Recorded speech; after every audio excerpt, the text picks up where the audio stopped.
ನಮಸ್ತೆ ವೀಕ್ಷಕರೇ, ನಾಡು ನೋಡಿ ನ್ಯೂಸ್ ಲೈವ್ಗೆ ನಿಮಗೆಲ್ಲ ಮತ್ತೊಮ್ಮೆ ಆತ್ಮೀಯವಾದ ಸ್ವಾಗತ. ವೀಕ್ಷಕರೇ, ಕನ್ನಡ ಕಿರುತೆರೆಯಲ್ಲಿ ನೀವು ಹಲವು ರೀತಿಯ ರಿಯಾಲಿಟಿ ಶೋಗಳನ್ನು ನೋಡ್ತಾನೆ ಇರ್ತೀರಾ. ಆದರೆ ಟಿವಿ ಚಾನಲ್ಗಳು ರಿಯಾಲಿಟಿ ಶೋಗಳ ಮೂಲಕ ಜನರಿಗೆ ಯಾವ ರೀತಿಯಲ್ಲಿ ಮೋಸ ಮಾಡ್ತಾ ಇದೆ ಅಂತ ಇನ್ನೂ ಕೂಡ ಸಾಕಷ್ಟು ಜನರಿಗೆ ತಿಳಿದೇ ಇಲ್ಲ. ಹೌದು, ರಿಯಾಲಿಟಿ ಶೋಗಳ ಮೂಲಕ ಜನರನ್ನು ಟಿವಿ ಚಾನಲ್ಗಳು ಯಾಮಾರಿಸುವ ಕೆಲಸವನ್ನು ಮಾಡ್ತಾ ಇದೆ. ಇನ್ನು ಟಿವಿ ಚಾನಲ್ಗಳು ಜನರಿಗೆ ಮೋಸವನ್ನು ಮಾಡಿ ಯಾವ ರೀತಿಯಲ್ಲಿ ಯಾಮಾರಿಸುತ್ತೆ ಅಂತ ಸ್ವತಃ ಚಾಲೆಂಜಿಂಗ್ ಸ್ಟಾರ್ ದರ್ಶನ್ ಅವರೇ ಒಂದು ಸಂದರ್ಶನದಲ್ಲಿ ಹೇಳಿಕೆಯನ್ನು ನೀಡಿದ್ದರು. ರಿಯಾಲಿಟಿ ಶೋಗಳು ನಾವು ನೋಡಿದ್ದೀವಲ್ಲಮ್ಮ, you'll be a puppet over there. ಹೌದು ಅಲ್ವಮ್ಮ, ಹಿಂದ್ಗಡೆ ಒಬ್ಬ ಬ್ಯಾಕಪ್ ಕೊಟ್ಟಿರ್ತಾನೆ. ಅವ್ನು ಹೇಳ್ತಾ, ಈಗ ನಿಮ್ಮ ಚಾನಲಲ್ಲೇ ತಗೊಳ್ಳೋಣ, ನೀವೊಂದು 10 ಜನನ ಕೂರಿಸ್ಕೊಂಡಿರ್ತೀರಮ್ಮ, ನಿಮ್ದು ಯಾಕೆ ವಾಯ್ಸ್ ರೈಸ್ ಇರುತ್ತೆ ಪಾಪ, ಅಲ್ಲಿ ಯಾವ ಕಿರ್ಚ್ಕೊಡ್ತಾರೆ, ಅವ್ನು ಕೇಳಿಸೋದಿಲ್ವಲ್ಲ, ಅಲ್ಲಿ ಡೌನ್ ಮಾಡಿರ್ತೀರಾ, ಯಾಕೊಂದು ಕರೆಕ್ಟಾಗಿ ಮಾತಾಡ್ತಿರ್ತಾರೆ ಅಂತ ಅಲ್ವಾ. ಆಬ್ವಿಯಸ್ಲಿ ನಿಮ್ಮ ಚಾನಲಲ್ಲೇ ಇದೆ. ಇನ್ನು ರಿಯಾಲಿಟಿ ಶೋಲ್ಲಿ ಎಷ್ಟಿರ್ತದಮ್ಮ, ಆಮೇಲೆ ಯಾರೋ ಚೆನ್ನಾಗಿ ಆಡ್ತಾ ಇರ್ತಾರೆ, ಅವ್ರಿಗೆ TRPಗೋಸ್ಕರ ಇವ್ರು ಬೈರಿ ಅಂತಾರೆ. ನಾವು ಅವ್ರನ್ನ ಬೈದ್ರೆ ಜನ ನಮ್ಗೆ ಹಾಕಿ ಸುಗಿತಾರೆ. ನೋಡ, ಅವ್ನು ಚೆನ್ನಾಗಿ ಆಡ್ತಾರೆ, ಅವ್ನು ಬೈತಾ ಕೂತವನಲ್ಲ ಅವನು. ಇದೆಲ್ಲ ಯಾಕೆ? ಸ್ನೇಹಿತರೆ, ಟಿವಿ ಚಾನಲ್ಗಳು ರಿಯಾಲಿಟಿ ಶೋ ಅನ್ನುವ ಹೆಸರಿನಲ್ಲಿ ಪ್ರೇಕ್ಷಕರಿಗೆ ಯಾವ ರೀತಿಯಲ್ಲಿ ಮೋಸ ಮಾಡ್ತಾ ಇದೆ ಅನ್ನೋದರ ಬಗ್ಗೆ ಇಂಚಿಂಚು ಮಾಹಿತಿಯನ್ನು ಈ ವಿಡಿಯೋದಲ್ಲಿ ನಾವು ನಿಮಗೆ ತಿಳಿಸಿಕೊಡ್ತೀವಿ. ವಿಡಿಯೋ ತುಂಬ ಇಂಟ್ರೆಸ್ಟಿಂಗ್ ಆಗಿದೆ, ಎಲ್ಲೂ ಸ್ಕಿಪ್ ಮಾಡದೆ ನೋಡಿ. ಸ್ನೇಹಿತರೆ, ನೀವು ಕೂಡ ಟಿವಿ ಚಾನಲ್ಗಳಲ್ಲಿ ಬರುವ ಕೆಲವು ರಿಯಾಲಿಟಿ ಶೋಗಳನ್ನು ನೋಡ್ತಾ ಇದ್ರೆ ನಿಮಗೆ ಈಗಾಗಲೇ ಮನವರಿಕೆ ಆಗಿರಬಹುದು. ಹೌದು ಸ್ನೇಹಿತರೆ, ಟಿವಿ ಚಾನಲ್ಗಳು ಕೇವಲ TRPಯನ್ನು ಹೆಚ್ಚಳ ಮಾಡಿಕೊಳ್ಳುವ ಉದ್ದೇಶದಿಂದ ಮಾತ್ರ ರಿಯಾಲಿಟಿ ಶೋಗಳನ್ನು ಮಾಡುತ್ತೆ. ಆದರೆ ಈ ರಿಯಾಲಿಟಿ ಶೋಗಳಲ್ಲಿ ನಿಜವಾದ ಪ್ರತಿಭೆಗಳಿಗೆ ಯಾವುದೇ ರೀತಿಯ ಬೆಲೆಯನ್ನು ಕೊಡಲಾಗುವುದಿಲ್ಲ. ನಿಮಗೆ ಉದಾಹರಣೆಯ ಮೂಲಕ ಹೇಳುವುದಾದರೆ ಸರಿಗಮಪದಲ್ಲಿ ಕಾಣಿಸಿಕೊಂಡ ಹನುಮಂತ ಅಂತ ಹೇಳಬಹುದು.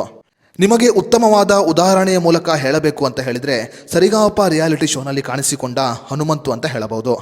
ಕುರಿ ಮೇಯಿಸಿಕೊಂಡು ಹಾಡುಗಳನ್ನು ಹಾಡುತ್ತಿದ್ದ ಹನುಮಂತು ಅವರು ಸರಿಗಮಪ ರಿಯಾಲಿಟಿ ಶೋಗೆ ಆಯ್ಕೆಯಾಗ್ತಾರೆ.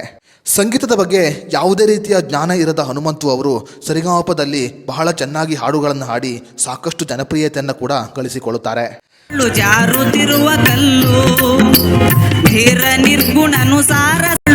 ಸಂಗೀತದ ಜ್ಞಾನ ಇಲ್ಲದ ಹನುಮಂತು ಅವರು ಸರಿಗಮಪದಲ್ಲಿ ಸಂಗೀತವನ್ನು ಕಲಿತುಕೊಂಡು ಹಾಡುಗಳನ್ನು ಹಾಡುತ್ತಾರೆ. ಸಾಕಷ್ಟು ಪ್ರೇಕ್ಷಕರು ಹನುಮಂತು ಅವರ ಹಾಡುಗಳನ್ನು ಕೇಳುವ ಉದ್ದೇಶದಿಂದಲೇ ಸರಿಗಮಪ ಕಾರ್ಯಕ್ರಮವನ್ನು ನೋಡ್ತಾ ಇದ್ರು. ಈ ಕಾರಣಗಳಿಂದ ಜಿ ಕನ್ನಡ ವಾಹಿನಿ ಹನುಮಂತು ಅವರನ್ನು ಫೈನಲ್ಗೆ ಕರೆದುಕೊಂಡು ಕೂಡ ಹೋಗಿತ್ತು. ಇನ್ನು ಫೈನಲ್ ಪ್ರವೇಶವನ್ನು ಪಡೆದ ಹನುಮಂತು ಅವರು 2ನೇ ಸ್ಥಾನವನ್ನು ಪಡೆದುಕೊಳ್ತಾರೆ. ಹನುಮಂತು ಅವರನ್ನು ಸರಿಗಮಪ ವಾಹಿನಿ ಕೇವಲ TRPಯನ್ನು ಹೆಚ್ಚಿಸಿಕೊಳ್ಳುವುದಕ್ಕೆ ಮಾತ್ರ ಬಳಕೆ ಮಾಡಿಕೊಳ್ತಾ ಇದೆ. ಸರಿಗಮಪ ಕಾರ್ಯಕ್ರಮದಲ್ಲಿ ಹಾಡುಗಳನ್ನು ಹಾಡಿದ ಹನುಮಂತು ಅವರು ಯಾವುದೇ ಸಿನಿಮಾಗಳಲ್ಲಿ ಹಾಡುಗಳನ್ನು ಹಾಡಿಲ್ಲ. ಆದರೆ ಸರಿಗಮಪ ಕಾರ್ಯಕ್ರಮದಿಂದ ಎಲಿಮಿನೇಟ್ ಆಗಿ ಹೊರಬಂದ ಸ್ಪರ್ಧಿಗಳು ಈಗ ಸಾಕಷ್ಟು ಚಿತ್ರಗಳಲ್ಲಿ ಹಾಡುಗಳನ್ನು ಹಾಡ್ತಾ ಇದ್ದಾರೆ. ಹಾಡುಗಳನ್ನು ಹಾಡಿ ಜನಪ್ರಿಯತೆಯನ್ನು ಗಳಿಸಿಕೊಂಡಿದ್ದ ಹನುಮಂತು ಅವರು ನಂತರ ಜಿ ಕನ್ನಡ ವಾಹಿನಿಯ ಹಲವು ರಿಯಾಲಿಟಿ ಶೋನಲ್ಲಿ ಕಾಣಿಸಿಕೊಳ್ತಾರೆ. ಸರಿಗಮಪ ಕಾರ್ಯಕ್ರಮದಲ್ಲಿ ಸಾಕಷ್ಟು ಹೆಸರನ್ನು ಗಳಿಸಿಕೊಂಡ ಹನುಮಂತು ಅವರು ನಂತರ ಡ್ಯಾನ್ಸ್ ಕರ್ನಾಟಕ ಡ್ಯಾನ್ಸ್ ರಿಯಾಲಿಟಿ ಶೋನಲ್ಲಿ ಕೂಡ ಕಾಣಿಸಿಕೊಳ್ತಾರೆ. ಮೊದಲು ಹಾಡನ್ನು ಹೇಳಿ ನಂತರ ಡ್ಯಾನ್ಸ್ ಮಾಡಿದ ಹನುಮಂತು ಅವರು ನಂತರ ಭರ್ಜರಿ ಬ್ಯಾಚುಲರ್ಸ್ ಅಲ್ಲಿ ಕೂಡ ಕಾಣಿಸಿಕೊಳ್ತಾರೆ. ಹಾಡು ಹಾಡಲು ಬಂದ ಹನುಮಂತು ಅವರನ್ನು TRP ಹೆಚ್ಚಳ ಮಾಡಿಕೊಳ್ಳುವ ಉದ್ದೇಶದಿಂದ ಟಿವಿ ಚಾನಲ್ ಹಲವು ರಿಯಾಲಿಟಿ ಶೋನಲ್ಲಿ ಕಾಣಿಸಿಕೊಳ್ಳುವಂತೆ ಮಾಡುತ್ತೆ. ಇವೆಲ್ಲವನ್ನು ನೋಡಿದರೆ TRPಯನ್ನು ಹೆಚ್ಚಳ ಮಾಡುವುದಕ್ಕಾಗಿ ಒಬ್ಬ ಹಳ್ಳಿ ಹುಡುಗನನ್ನು ಟಿವಿ ಚಾನಲ್ ಬಳಸಿಕೊಳ್ಳುತ್ತಿದೆ ಅಂತ ಹೇಳಬಹುದು. ಇನ್ನು ರಿಯಾಲಿಟಿ ಶೋಗಳು ಸ್ಕ್ರಿಪ್ಟೆಡ್ ಆಗಿರುತ್ತದೆ ಅನ್ನೋದಕ್ಕೆ ಉತ್ತಮ ಉದಾಹರಣೆ ಅಂತ ಹೇಳಿದರೆ ಅದು ಮಜಾ ಟಾಕೀಸ್ ಅಂತ ಹೇಳಬಹುದು. ಹೌದು, ಮಜಾ ಟಾಕೀಸ್ ಕಾರ್ಯಕ್ರಮವನ್ನು ಸೃಜನ್ ಲೋಕೇಶ್ ಅವರು ನಡೆಸಿಕೊಡುತ್ತಾರೆ. ಇನ್ನು ಮಜಾ ಟಾಕೀಸ್ ಕಾರ್ಯಕ್ರಮವನ್ನು ನೋಡಲು ಸಾಕಷ್ಟು ಪ್ರೇಕ್ಷಕರು ಕೂಡ ಬರುತ್ತಾರೆ. ರಿಯಾಲಿಟಿ ಶೋ ನೋಡಲು ಬಂದ ಪ್ರೇಕ್ಷಕರು ಸೃಜನ್ ಲೋಕೇಶ್ ಅವರ ಬಳಿ ಕೆಲವು ಪ್ರಶ್ನೆಯನ್ನು ಕೂಡ ಕೇಳುತ್ತಾರೆ. ಪ್ರೇಕ್ಷಕರು ಕೇಳಿದ ಪ್ರಶ್ನೆಗೆ ಸೃಜನ್ ಲೋಕೇಶ್ ಅವರು ತಡ ಮಾಡದೆ ಉತ್ತರವನ್ನು ಕೂಡ ಕೊಡ್ತಾರೆ. ಯಾವುದೇ ಒಬ್ಬ ನಿರೂಪಕ ಆಗಿರಬಹುದು, ಜನರು ಕೇಳುವ ಈ ಪ್ರಶ್ನೆಗಳಿಗೆ ಅಷ್ಟು ಬೇಗ ಉತ್ತರ ಕೊಡಲು ಸಾಧ್ಯವಿಲ್ಲ.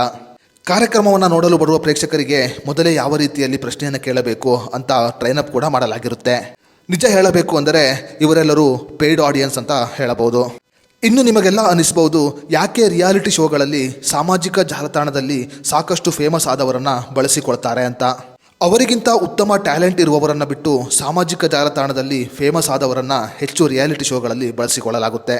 ಉದಾಹರಣೆಗೆ ಬಿಗ್ ಬಾಸ್ನಲ್ಲಿ ಕಾಣಿಸಿಕೊಂಡ ಸೋನು ಗೌಡ ಆಗಿರಬಹುದು, ನವಾಜ್ ಅವರು ಆಗಿರಬಹುದು, ಅಥವಾ ಡ್ರೋನ್ ಪ್ರತಾಪ್ ಅವರು ಆಗಿರಬಹುದು. ಇವರೆಲ್ಲರೂ ಕೂಡ ಸಾಮಾಜಿಕ ಜಾಲತಾಣದಲ್ಲಿ ಯಾವುದಾದರೂ ಒಂದು ವಿಷಯವಾಗಿ ಫೇಮಸ್ ಆದವರು ಆಗಿದ್ದಾರೆ. ಇವರಿಗಿಂತ ಹೆಚ್ಚಿನ ಟ್ಯಾಲೆಂಟ್ ಇರುವವರು ನಮ್ಮ ಕರ್ನಾಟಕದಲ್ಲಿ ಸಾಕಷ್ಟು ಜನರು ಇದ್ದಾರೆ. ಆದರೆ ಇವರನ್ನು ಆಯ್ಕೆ ಮಾಡಿಕೊಳ್ಳಲು ಕಾರಣ ಕೇವಲ TRP ಆಗಿದೆ.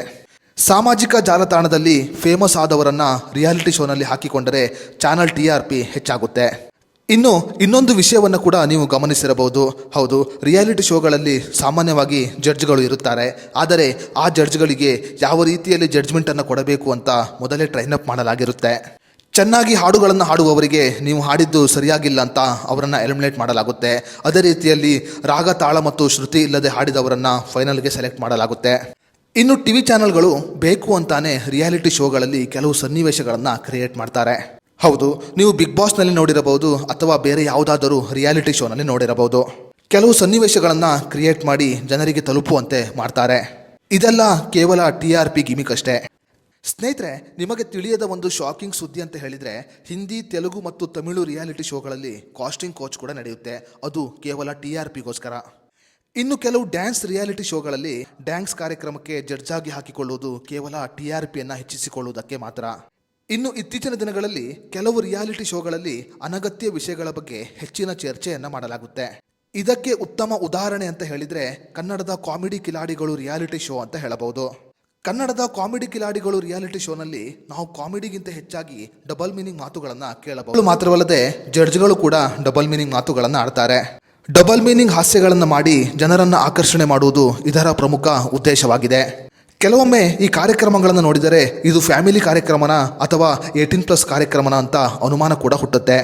ಕನ್ನಡದ ರಿಯಾಲಿಟಿ ಶೋನಲ್ಲಿ ನೀವೆಲ್ಲರೂ ಕೂಡ ಗಮನಿಸಿರಬಹುದು, ಸರಿಗಮಪದಲ್ಲಿ ವಿನ್ ಆದವರು ಡ್ಯಾನ್ಸ್ ಕರ್ನಾಟಕ ಡ್ಯಾನ್ಸ್ಗೆ ಬರುತ್ತಾರೆ.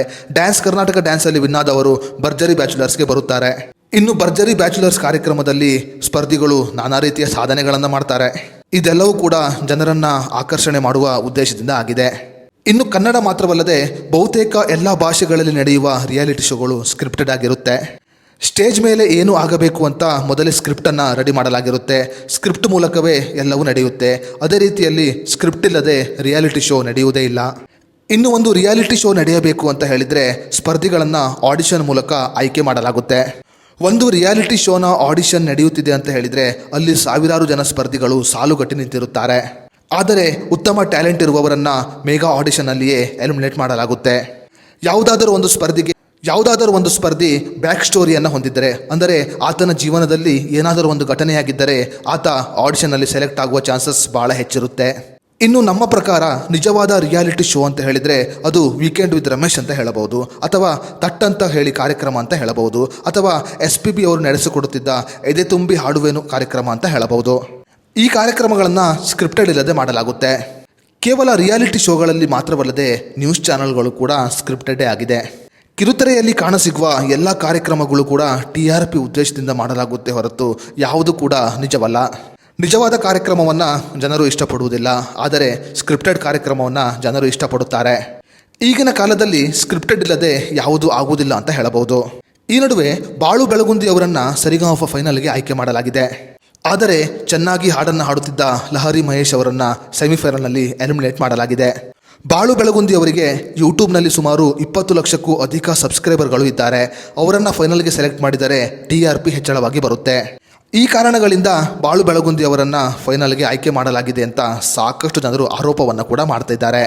ಟಿವಿ ಚಾನೆಲ್ಗಳಲ್ಲಿ ಬರುವ ಈ ಸ್ಕ್ರಿಪ್ಟೆಡ್ ರಿಯಾಲಿಟಿ ಶೋ ಬಗ್ಗೆ ನಿಮ್ಮ ಅನಿಸಿಕೆ, ಅಭಿಪ್ರಾಯವನ್ನು ನಮಗೆ ಕಮೆಂಟ್ ಬಾಕ್ಸ್ನಲ್ಲಿ ತಿಳಿಸಿ.